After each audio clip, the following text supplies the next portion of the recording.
আজকে তোমাদের বলবো কালকা থেকে টয় ট্রেনে সিমলা যাবার গল্প। এটা কালকা সিমলা টয় ট্রেন। এবার এখান থেকে আমাদের জার্নি শুরু হবে। এই আমাদের ট্রেন, আমরা এখান থেকে যাব সিমলা।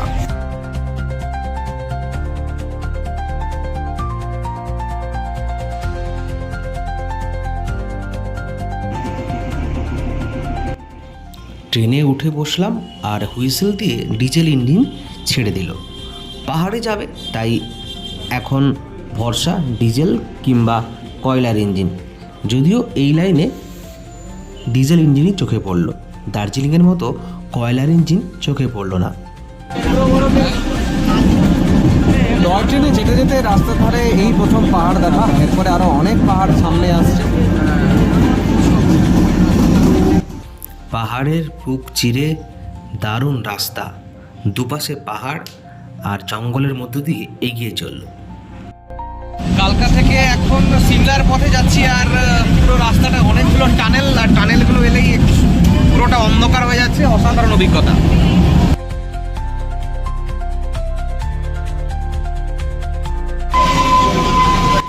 কখনো নির্মীয়মান বাড়ি, স্টেশন, আর দূরে হিমাচলের পাহাড়ের হাতছানি, সব কিছু মিলিয়ে 5 ঘন্টার জার্নি যেন কোথা দিয়ে কেটে গেল। এবং আমাদের শুরুটা ছিল অসাধারণ।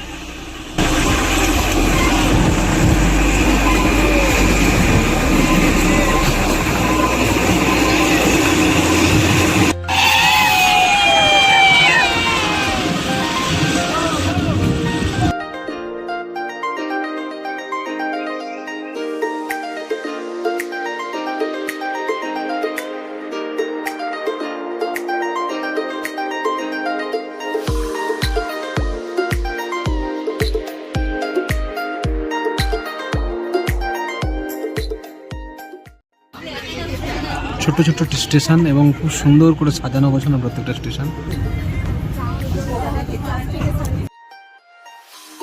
পথে চোখে পড়ছে দারুণ দারুণ সাজানো গোছানো ছোট্ট ছোট্ট স্টেশন, আর দূরে পাহাড়ের হাতছানি। যখন ট্রেনটা এরকম কোনো টানেলের ভেতর প্রবেশ করছে, সেটা কিন্তু দেখার মতো অসাধারণ।